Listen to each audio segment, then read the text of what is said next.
I set out on a mission 8 months ago to create a challenge in Super Mario 3D World so daring, so challenging, that nobody else would have tried something so obviously stupid, pointless, and self-destroying. And unfortunately, I happened to succeed. Welcome to Champions Challenge.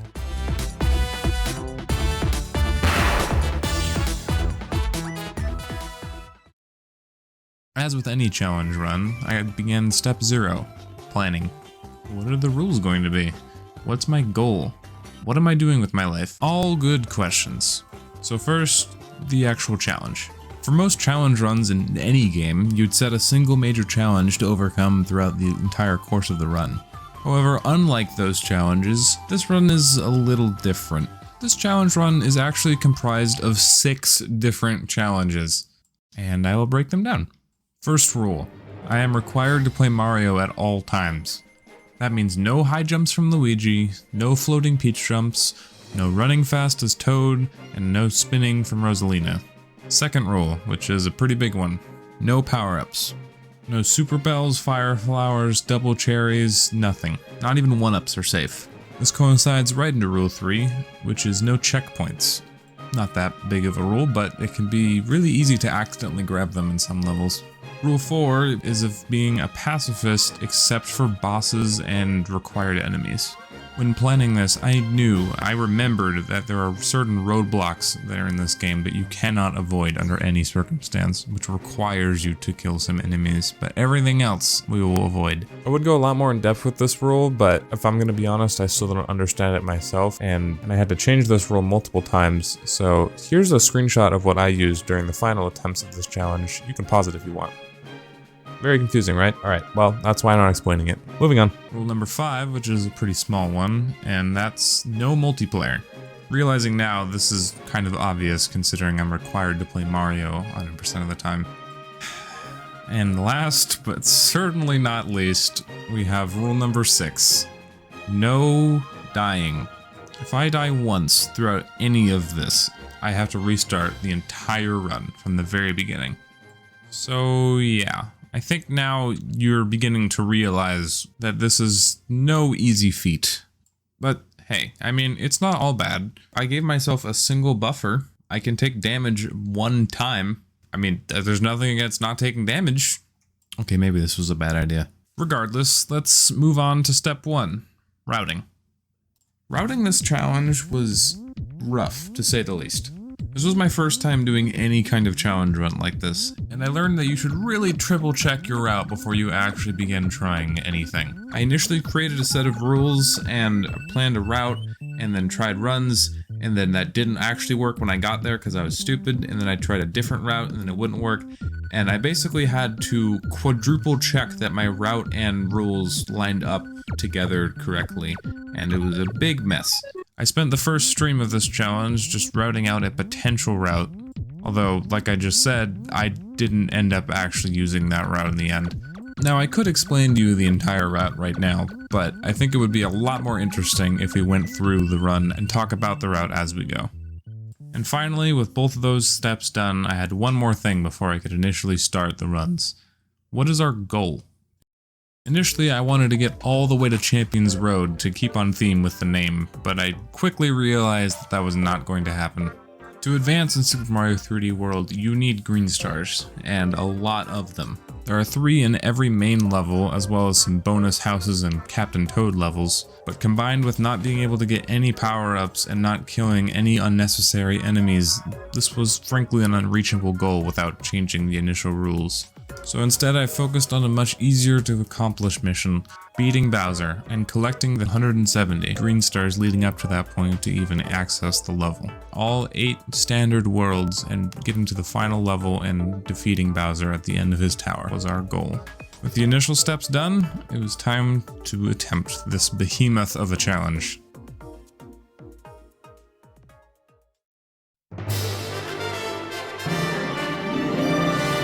The first thing that immediately became apparent during the initial attempts of this challenge were my limited movement options. As just plain old Mario, you can't do much. You can run around, you can jump, you can long jump, you can roll, And luckily, with the port to the Switch in the Super Mario 3D World plus Bowser's Fury Edition, there were 2 new moves added to Mario's repertoire that were essentially crucial for making this challenge even possible. The ground pound jump and the rolling dive. Especially the rolling dive. This thing saved me so many times throughout the attempts of this run. Not to mention it was required to get up large obstacles that you'll see later. Something I do want to mention first, just as a bit of an explanation, is that this little counter down here with the Mario next to it is how many runs I had done at this point. And this big old timer right here is a countdown as I was doing a 24-hour live stream during the main attempt I will be using for this video. Anyways, heading through 1-1, we finally begin, nabbing as many green stars as we can get our grubby little hands on, as we are going to need a lot of them. Picking up star 1 over this clear pipe, and star 2 from the bunny, and star 3 underneath where you are normally supposed to use a mega mushroom to break open these bricks, but you can actually just jump towards the camera and dive back. And that ends 1-1. Heading into 1-2 is where things start to get interesting. Quickly grabbing star 1 on the way, and then unfortunately we are skipping star 2 as that requires killing Koopas and the purple warp box here, which breaks rule 4. To get star 3, we're actually going to have to use a pretty unique tool that we'll only have to use a few times this run, which of course is the gyro controls, which in the original Super Mario 3D World game was the Wii U gamepad, but was adapted for this on the Switch. Anyways, we pop the bubble that it's in, grab it, and instead of going forward, we're actually going to turn backwards and head up here where this Koopa is. And this is where this route starts to get really interesting. In most 2D Mario games, there are hidden warps throughout the different worlds that allow you to skip worlds entirely, beating the game faster. Most 3D Mario games do not have such things, but as Super Mario 3D World has more of a 2D Mario game structure, it actually does have warps. 2 of them, to be precise, in World 1 and 4.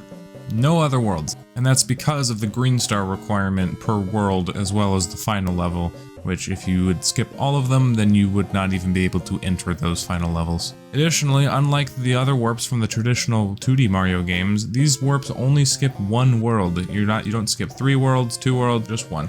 And the first warp happens to actually be in 1-2, which is extremely helpful as the level right after 1-2 is a blockade of charge and chucks, which would add 2 unnecessary enemy deaths to our counter. Oh, this all sounds great then. We use this skip and simply skip the rest of World 1 entirely and head to 2-1. One problem though. To get to the secret warp in 1-2, it is high up. Normally this wouldn't be a problem, because you could play as Luigi and jump with his big jumps, or simply get a cat bell, but as stated earlier, those are not options for us, so what do? Well, this is where those 2 new moves added in the Switch port start becoming really useful. It's hard. In fact, no, it is very hard to do this trick. But through routing on my initial test stream, I was able to determine that this actually is possible as only Mario. And here's how. You have to line your initial ground pound jump almost perfectly so that you jump off this wall in a certain way so you can jump off this wall up here so that you land on the invisible wall that facing the camera so that Mario turns back quicker than normal. I don't know why this happens, only if you do this certain angled wall jump, but if you do it on any other angle, then Mario jumps too far so that you cannot jump back. But if Mario does turn around fast enough, then you can quickly jump again and repeatedly do this until you get high enough to wall jump one more time and dive, barely getting onto the platform. And here's a full speed replay of what I just did, just so you get a grasp on what this trick really is. Now I know that was a lot, because it was. But regardless, with this pipe we can skip the 2 unnecessary enemy kills as well as whatever else would lie in World 1 and head right on over to 2-1. We arrive at 2-1 and immediately pick up the first green star by ground pound jumping and diving up here, which will probably become a recurring trend over the course of this run. Grab the second star by breaking this block from the bird, and unfortunately having to skip green star 3 from Captain Toad because it requires killing enemies, so Captain Toad will have to continue running for his life. Now there's actually a star requirement for 2-2, and because we skipped World 1, we actually don't have enough stars, so we're going to head into 2-3 instead. We grab green star 1 from seeing its shadow, and here we actually have our only required stamp throughout the entire run because we have to go under this giant piranha or you will eat our face. Now star 2 is actually pretty interesting because we have to get past this blockade of pink blocks, which we can actually use the gyro controls for to temporarily get rid of them, but it doesn't give points and they come back, so it's not an enemy kill. We meet our friend Captain Toad again behind this wall, and we destroy the cardboard cutout of Bowser, and I'm sorry to break it to you, but that does not count as an enemy kill. Sorry, cardboard Bowser. Bowser. Quickly heading into 2-4, make it up this hill using the same ground pound dive trick, which again will be used over and over and over again, so I'll probably stop mentioning it soon. The second green star actually requires you to hit all these tiles and turn them colored, but doing so is pretty dangerous with the Goombas around, so instead we sit on the stair and use the cursor to activate all of them, instead of accidentally bumping a baseball into the Goombas. It's also nice because we can activate the tile underneath the clock without actually grabbing it, because the clock also counts as a power-up. Now activating this last tile does kill the Goombas in the room, but they don't give points, and I didn't directly kill them, so it doesn't count. Again, the rules for what counts as an enemy kill are very confusing, so just trust me on this. It's fine. It's fine. It doesn't count. It doesn't count. Yoink star 3, and we are out of there. And unfortunately, we have our first roadblock, which is 3 big Galoombas, and this cannot be skipped. So these are our first 3 enemy kills, and I will be keeping a counter in this corner right here. So this will go up every time we kill an enemy. I'm gonna stop mentioning every single green star we get or don't get, and just mention the interesting ones. So in 2-5, we can't get the second star as it requires 2 players or a double cherry, so we have to skip that. Unfortunately, there's another required enemy in the form of this fire bro, which you have to kill to get the pipe to spawn to get to the end of the level, so that's kill number 4. And star 3 in this level is actually really funny, and I'll just let you watch the glorious wall jump physics in this game that somehow allow me to get this without using the double cherry. And instead of heading to the final level in this world, because we need every green star we can get our hands on, we're actually going to head back to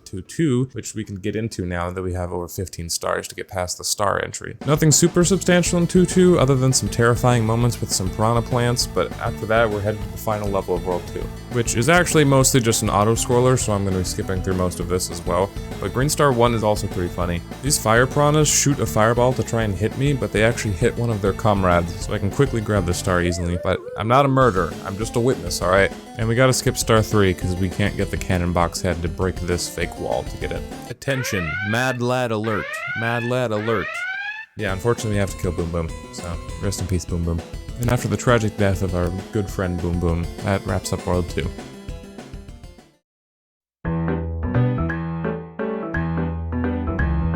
Entering 3-1, we have quite possibly the most terrifying green star in this entire run, which requires me to freeze these batty bugs.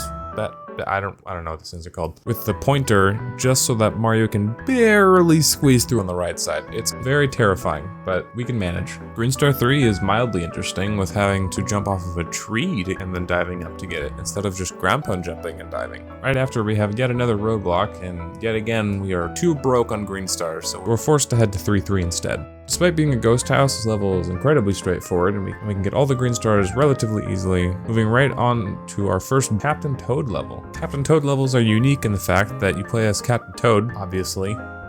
Dummy. But also, there's 5 green stars instead of 3, and Captain Toad has the unique property of not playing a platformer, and instead playing a walking simulator. You can't jump, is what I'm saying. But to even beat the level, you actually are required to get all 5 green stars. So this level is basically a free plus 5 green stars.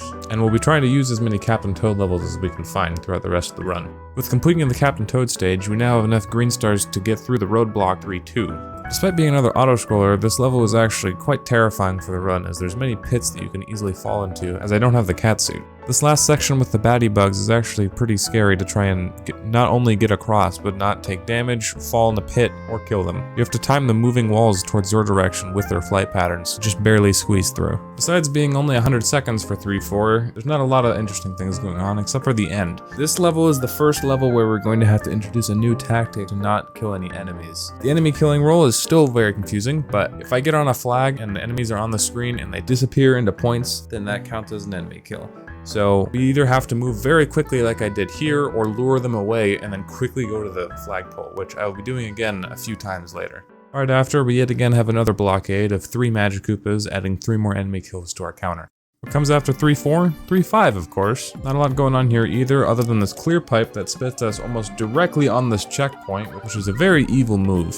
Unfortunately, I have to skip star 2 as it's behind a breakable wall, but we cannot collect a cannon box as that counts as a power-up. Next is 3-6, aka the Mario Kart level. This level is just constant panic and fear because of how fast you're going and just being able to fall off or run into an enemy or kill an enemy at any time. In fact, with Green Star 1, we grab it and just start running into a wall just to stop our speed so we can dodge these enemies without killing them. Star 3 is unfortunately impossible because it is simply just too far and too high up for me to get as just plain old Mario. Our tricks back in 1-2 will not work here, unfortunately, because it's just a straight wall. Moving on to 3-7, World 3 just has a lot of levels, doesn't it? Besides a bit of a scary jump to get past these time power-ups to get access to the first green star, not much is going on here either. Other than quite possibly one of the most terrifying jumps and moments in this entire run, which is this rolling thing. Why does Mario 3D World have so many weird enemy names? This thing is apparently called a fuzzler. Okay. Anyway, this fuzzler almost murders me in cold blood, and then because I don't care about the level, I jump and skip the whole rest of it.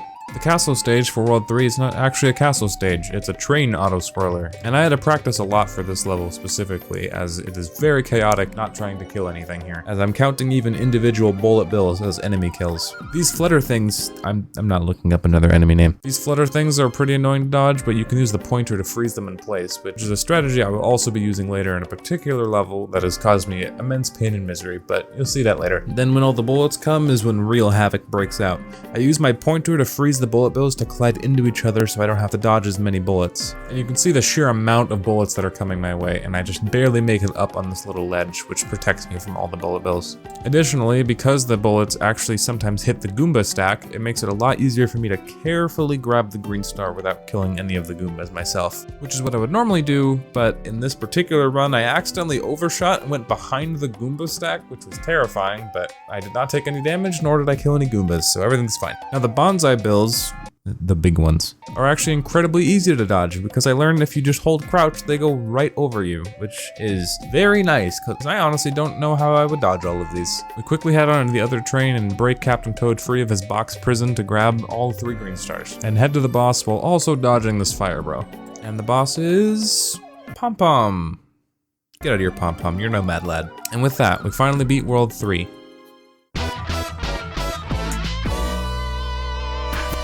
Oh, right. I forgot to mention that. There are sometimes extra bosses at the ends of worlds, this being the first, which you would think are terrifying until you remember that this is a Mario game, and all you gotta do is stomp on their head 3 times. But this boss, Histocrat, is a weird worm. What is this thing? Histocrat is high up, so how do we get him? Well, normally there's actually a way to just beat him normally, but because Nintendo did not think this port through with the new moves, you can actually just ground pound dive onto him 3 times in a row, which kind of cheeses the entire boss, but you know, honestly, with how many restrictions I have already, I'll take it at this point. Anyways, that's actually it for World 3 now. Moving on to World 4.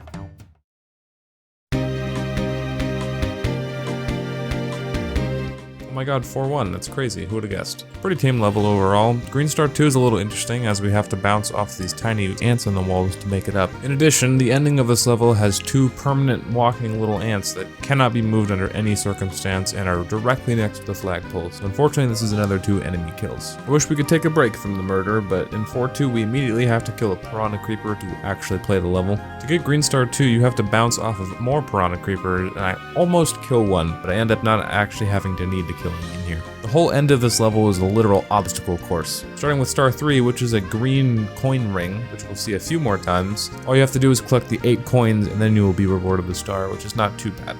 The worst part is immediately after. You have to jump on these little moving platforms to jump across. While these bees are chasing you, while these piranha creepers are moving, covering your actual platforms to stand on. So you have to do these awkward jumps and dives to go around while not taking damage and also not killing any bees or piranha creepers. And yet again, we have to continue the murder. Right after this is another blockade, this time boulder dudes. The trend of weird enemies are just gonna continue throughout the rest of this video, probably, huh? Anyways, we have to kill 4 of these guys, so there's another 4 enemies to the counter. Moving on, we got one of my favorite levels, the Blink Block level. Besides being pretty dangerous most of the time from easily falling off or the constant boomerang bros, this level isn't actually that bad. And we get to go down a big slide.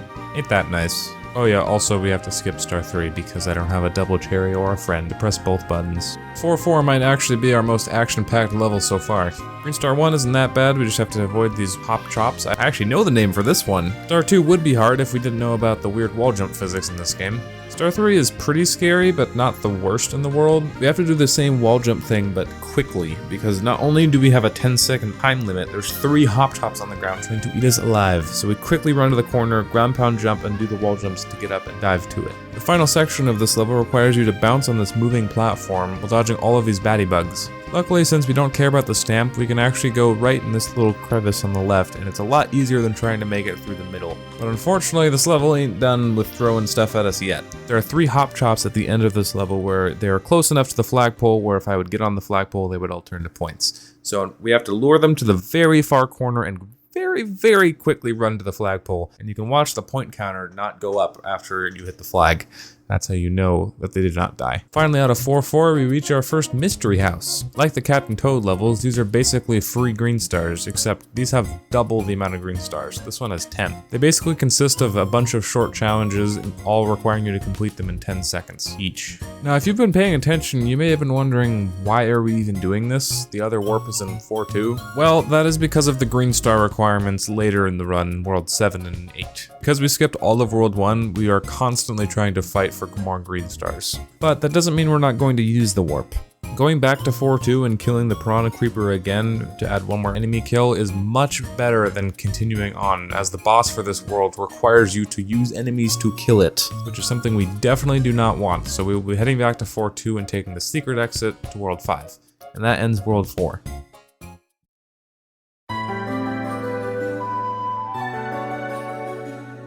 In World 5, we actually immediately start with a Captain Toad level, which, as mentioned earlier, isn't really that hard. It's just pretty much free green stars, which as always is very helpful. 5-1's ending is absolutely insane. This is our first actual Plessy level, because we've skipped all of the other ones. And with Plessy levels comes these things. I swear to God, if I have to look at another enemy name, I'm going to lose my mind. Anyways, you have to do this really tight, insane jump just to get around, and almost every single time it will end in falling off. But with practice, it's not the worst jump in the world to do. And right at the flag, we have 4 of the baddie bugs and also a Koopa Troopa, so we can't lure the baddie bugs away. So we have at least 4 enemy kills, but we actually can lure the Koopa away. We only have to add 4 enemies to our counter. Here we have another roadblock, but it's actually quite an easy choice to make this time, because the locked level we're actually going to skip entirely, where at the end of the level there's 2 lava bubbles that count as enemy deaths no matter what you do, even if they're submerged in lava at the end. However, 5-2 is actually a very good level. There's not a single enemy that we have to kill in here, and in fact it's just pretty easy all around. World 5 definitely has the most enemy deaths in any world by far, because immediately after we have a charge and chuck blockade, which is another 5 enemy deaths to our counter, unfortunately. 5-4 is the open savannah level, you know, the level that everyone thought was open world a long time ago. Yeah, not at all. Anyways, since we can't reach Green Star 1 because we don't have a cat suit, we actually have to climb up this whole hill through the clear pipes and then just jump down and dive in to get the star, which is definitely a way about going about things. Moving further in the level, I'm definitely not getting distracted with the fun broken physics of this game. Heading up the final section, you actually have to time this cannon very precisely to not only dodge the fuzzies, but not hit the star as well, which has a surprisingly big hitbox. And yet again, we have ants at the end of the goal, which adds another 4 enemy kills to our counter. 5-5 isn't too bad, we just have to be a little careful with bombs and not hitting this Goomba stack here at the start for Green Star 1, but relatively okay. 5-6 is relatively challenging, but not really a big deal, although we do have to skip Star 2 because a piranha plant covers the pipe to access it. 5-7 is one of, if not the dangerous level so far. As well as just being one of the harder levels in the normal game, it's even worse in this challenge. You basically have to play a stealth mission and not hit any of the spotlights, for if you do, bullets will come seeking out to hit you. I originally thought Green Star 1 would be impossible, for it's too high to reach, but you actually can do it the intended way with this challenge. The intended way is to get a hop chop and jump off of it to reach it, but I originally thought that I wouldn't be able to do that because that counts as killing it. But actually, jumping on a hop chop, after a while it just comes back to life, so it's fine. I just temporarily knocked it out. Green Star 2 is really annoying to get, for there's hop chops trying to get you, and you also have to intentionally hit a spotlight to make bullets spawn to break this breakable wall, while also not hitting the hop chop chasing you. Extremely annoying, but if the bullets end up hitting the hop chop, then it's fine, as well as the bullets just blowing up by themselves don't count either. Green Star 3 we can actually make a little easier with, instead of luring out bullet bills to break the blocks, we can actually just jump down and dive into the hole where it's located. Entering the castle, this level is actually fairly similar to the last level, being that it's mostly fine, it's just one of the more difficult levels. And continuing with the trend with the other bosses, this boss is actually really easy. That adds another enemy to our counter. Boss defeated, we can actually move on to World 6 already.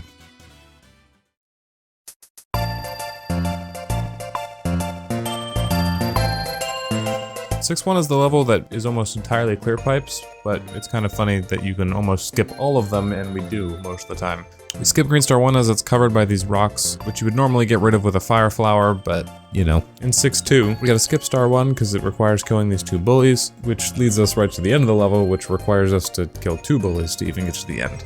We have yet another split path here, but just like the last world, we don't have enough green stars and we're going to be skipping it anyways. And that's because of the spike at the end of the level, which is unavoidable and will always die reaching the flagpole no matter what. I do want to mention though, even if we're not using it, that you actually can get Green Star 2, and it was honestly a really cool find, so I'm putting it here anyway, even if we're not actually getting it. You'll see that in this world, we heavily rely on the ground pound jump, wall jump, dive move to get a lot of green stars. Green Star 2 in 6-4 is the first case of this. Oh yeah, then there's also this terrifying moment where you have to jump on this fire piranha creeper to grab the green star and dive right before landing on it. Oh yeah, then it's Big Slide Part 2. Whee! Third green star here isn't the hardest thing to get, but you gotta be fast. Because of the raft that's slowly moving into the wall, you pretty much only have 1 or 2 chances to do this ground pound jump, wall jump, dive. And if you fail, then it's restarting the whole way back to World 1. Right after we have almost the last blockade, but this one's only a single enemy, which is a lot better than the previous 5 charge and chucks. And yet another time in World 6, we have another split path, but we're going to ignore one of them once again. As per usual, there's enemies at the end that we can't avoid, blah blah blah.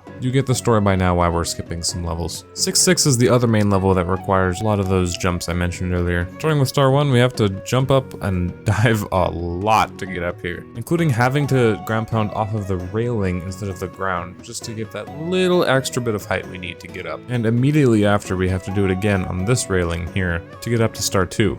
And yet again, Nintendo did not realize the repercussions of adding the ground pound jump and the dive, because you can just skip this whole thing. And we don't have to do this, but to look cool, we're gonna do the wall jump thing again, and then run in place and do this big jump and dive to get the star. We could very easily go around and jump down from above, but this is cooler. Oh, also, you have to be a little careful not to yoink any of these Goombuds out of existence. This is by far the easiest enemy kill to avoid. Next is 6-7, which may be bringing back some memories for some of you watching this, as it's a bit of an infamous level. For this challenge though, it's actually not that bad. This level is basically just playing it as normal, but without killing anything. Also, don't mind the fact that I basically got squished at the end, but it's fine, Mario is a flexible boy. Before heading to the castle, we're actually going to take a pit stop in this pipe that we just unlocked to the mystery house of this world. Like the other mystery house, this just means free green stars, but this time we actually can't get all 5. This mystery house is themed around baseballs, but the 4th challenge requires killing so many enemies. So we're just going to be letting the time run out, but letting the time run out doesn't actually kill you, so we can just leave after getting the 3 green stars here. The final level of World 6 is yet another auto-scroller. I don't know why so many final levels in this game are auto-scrollers. The hardest part about this level is just dodging the fire bros, because we can't kill them, they shoot at you off screen even when you pass them. So you have to be very aware of where they are at all times. Not to mention sometimes they jump, even if they are predetermined patterns. I still get surprised by them sometimes and almost get hit here. And unfortunately we have to skip Star 2 as it requires a bomb to open this block right here. And holy crap, he's back. This time, unfortunately, we have to say goodbye for real, though. Although he does show up in the credits, so he's fine. We're still counting as an enemy kill, though. I'm not going into the lore of what enemies show up in the credits, because then Bowser doesn't count. And then what's the point? But unfortunately... yeah, this is happening again. However, this time is different. We're not fighting Histocrat again. We're fighting a different guy, Motley Boss Blob. Yeah, I knew this one off the top of my head for some reason. I don't know. But this guy is much worse than Histocrat. I probably had to practice this level more than any other level in the entire run. Motley Boss Blob kind of lives up to his name. He turns into this giant clown that tries to stomp on you. And after a few tries, he explodes, bursting into a bunch of these little blob things. And this right here is why this is so hard. Normally, it wouldn't be the hardest thing in the world to just go over and bounce on him while he's weakened like this. But these blobs are very sentient and definitely count as enemy kills, so it is extremely hard in the 3D world to be precise with your jumps and land directly on him and not on one of the blobs. Also, every time the big form bursts, he drops a double cherry, which is yet another thing we have to avoid. Luckily, there actually is a strategy for all of this. The blobs pursue you, but Motley just runs away, which you can use to bait out all of the blobs and then run all the way around to go bounce on him, which makes this so much easier. I didn't say it was easy though. Motley can still run in your direction sometimes, which can be very annoying. And also, there are so many blobs that sometimes you can run out of space and have nowhere else to go. But with some skill and a little bit of luck, Motley goes down, and we make it past World 6 into World 7.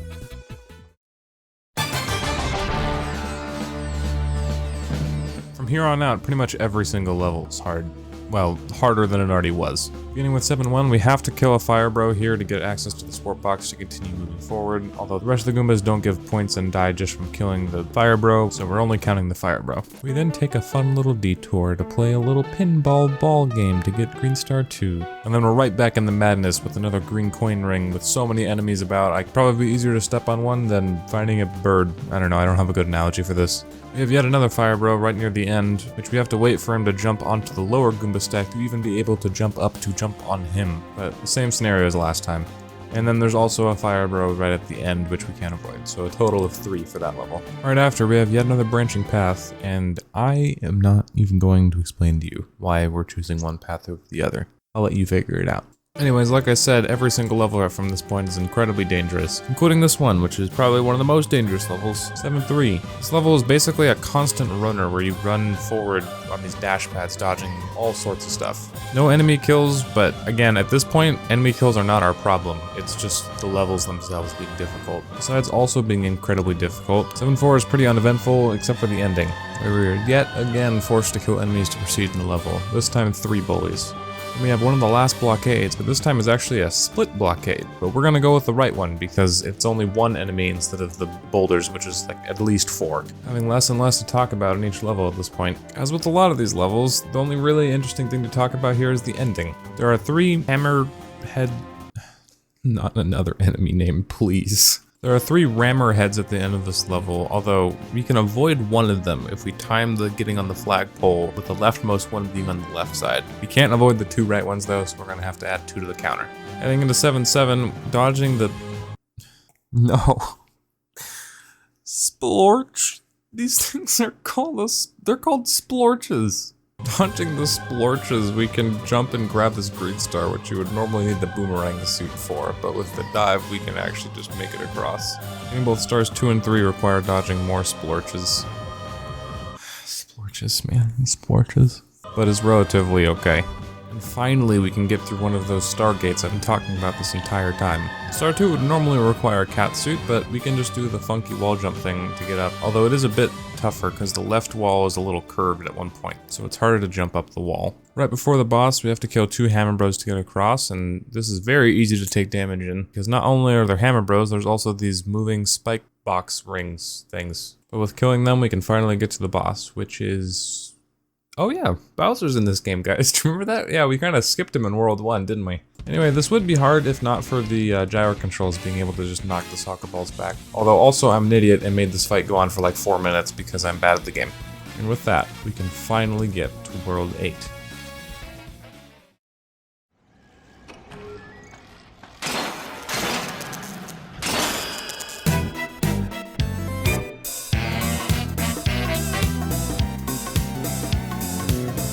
So we finally arrive.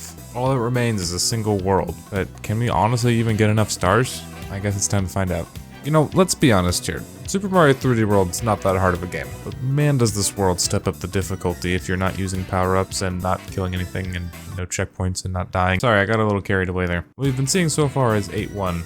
This level is filled to the brim with spike bridges that reveal spikes. I guess that makes sense. The green stars are all hard to reach and very risky, but we need to get all of them, so unfortunately we're stopped in our tracks multiple times just to grab these. I almost make a critical error with Green Star 3 as I let the platform move without me and go onto these falling donuts, which I have to just time to stay on all 3.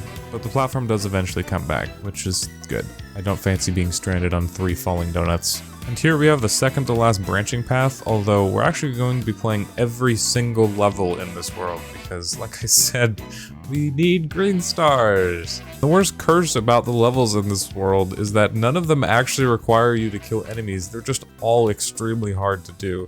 Luckily, we can get a little bit of a break from 8-3. It's still hard, no doubt, not to mention I fail a trick and almost lose the entire run, but realize I can dive back onto this platform. Not a ton of unique things to talk about other than the fact that it's still pretty hard. It's just not as hard as the other levels. And that leads me to the next level, 8-2. Originally, I was not even going to play this level because you can't green star 1 or 2 without killing an enemy. So I thought, oh, surely I'll find a single other green star I can get somewhere else. Oh, how naive I was. And the worst part is, just because I said it doesn't require you to kill any enemies, that doesn't mean you don't have to avoid them.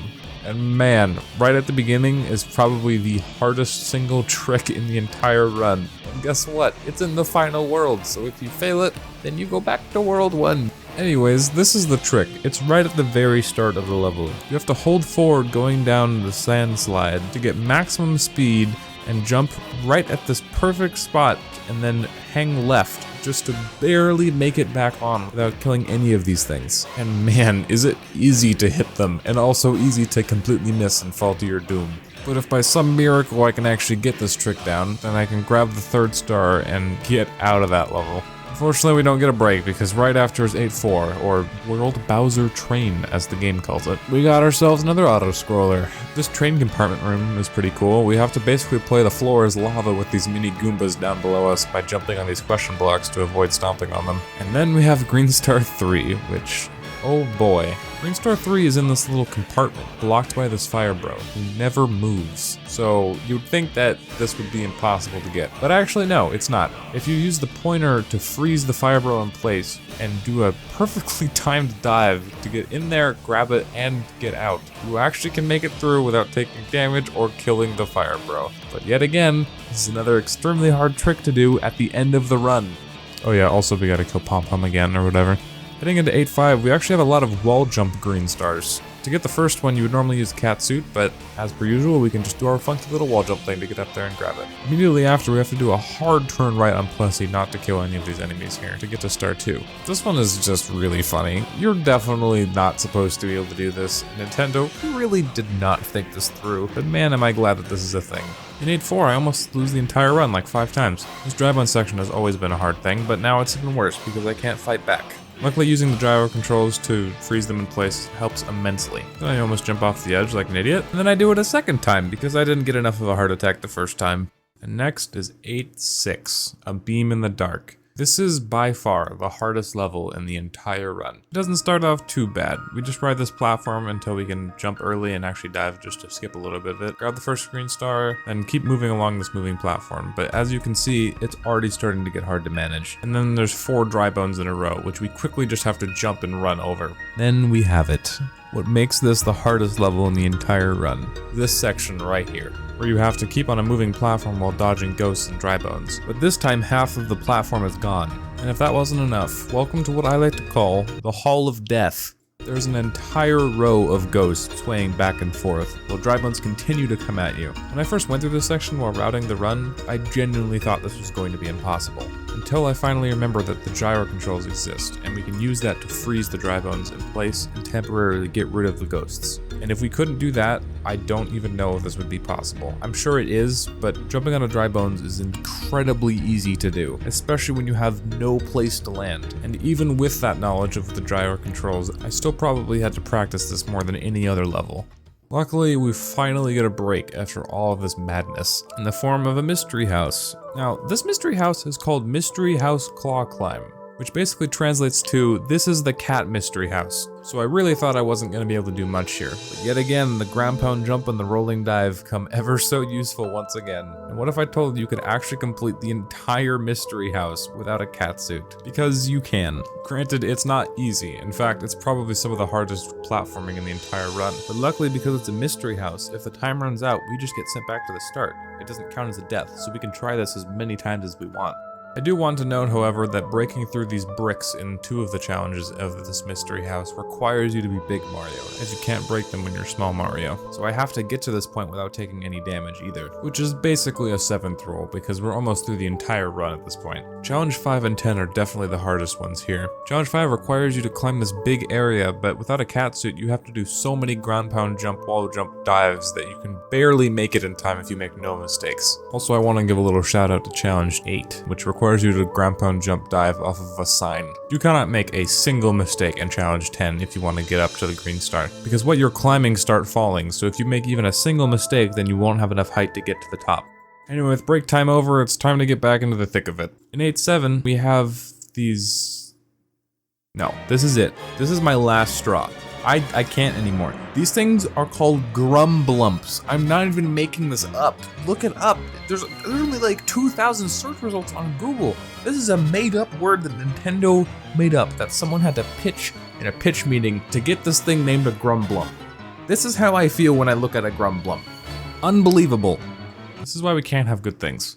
Oh yeah, also there's sporches in this level too. Anyways, this level's hard. Without having Luigi's high jump, Peach's float, Rosalina's spin, or even a Tanuki leaf, this level is extremely hard to stay on these blocks. Especially this last section, which is more of a rectangular grumblump. Not to mention it drops skip squeaks on the grumblump you're on currently, so you also have to dodge those. Oh yeah, also I almost lose the run again. But finally with that is our last actual level. But we unfortunately have 2 required boss rematches. First have a rematch against Histocrat, but this time it's like a harder version that drops like fire or whatever, but it doesn't matter because the same cheese strats work for her too. But then after we have a rematch with Motley Boss Blob, but this time it's even worse. Not only is he gold now, like you, colors, but every time he stomps he makes a shockwave, which is so many things to dodge. But with all the practice I got in, luckily, honestly, with everything else in this world, this is actually one of the more easier parts. But with all of that, we can finally get to Bowser. The end of the game. Wait. What? I thought I planned this out perfectly. I don't understand. Where are we supposed to get 5 more green stars without also killing any more enemies? We've used all the other options already. We can't go to any world and get any other green stars without killing any more enemies. Do we have to kill more? Well, perhaps not. There's gotta be something, somewhere. Something I overlooked, something I missed. And there actually happens to be something. If we go back to World 5 and head all the way down to the bottom and interact with these pebbles here, we open a secret warp pipe to a far-off island. Normally this would just be used for a coin bonus level, but it also has 2 other hidden uses. The pipe up past the bonus level brings you to the area where we first fought Histocrat past World 3. But if you take the bottom pipe, it brings you back to World 1. It brings us to the other side of World 1 that we couldn't cross because the bridge hadn't appeared since we haven't beaten the Charge and Chuck blockade. Except every single level here doesn't show up because we never beat the Charge and Chuck blockade, so we actually can't play anything here. Except for one level. The Captain Toad level. Captain Toad levels are not on the standard path. They're unlocked at any time and you can play them at any time. And there just so happens to be exactly 5 green stars in this Captain Toad level. Which, can you believe it? Honestly, I couldn't. I had no idea this was going to work out like this, but it was honestly kind of insane. But with the 5 green stars from Captain Toad, we can enter Bowser's final level. The actual level leading up to the final showdown is not the most interesting in the world, as we're skipping every single green star because we no longer need them. And finally, we arrive. The final showdown against Meowser starts now. The general ascent of this level is made more difficult without having a cat suit, not to mention Meowser himself, of course. And speaking of which, this guy loves to jump out of nowhere. I had to memorize where this guy came out because sometimes he just came out with no warning and I would take damage immediately. Although, I guess at this point I could take damage and it wouldn't matter. We make it up and quickly rush so we can dodge Bowser's fire and hit the first POW block, thus beginning the real final battle. Meowser uses double cherries, creating multiple of himself, which gives us many more things to have to dodge. Fortunately, we can take weird and unexpected routes to dodge most of the Meowsers coming out of the walls. Once we're climbing up the stairs is when they really start going after you. You pretty much have to stay ahead of the auto scroll if you don't want a Meowser to come out and hit you with it. But once we make it up the stairs,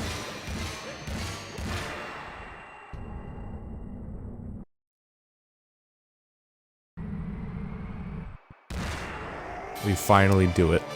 We have completed Champion's Challenge, and that's it. What a journey it's been. And also we get this really funny ending because we skipped Worlds 1 and 4, so we didn't get the Sprixies from those worlds. Except, I may have been keeping something from you this whole time. I'll just let you watch this.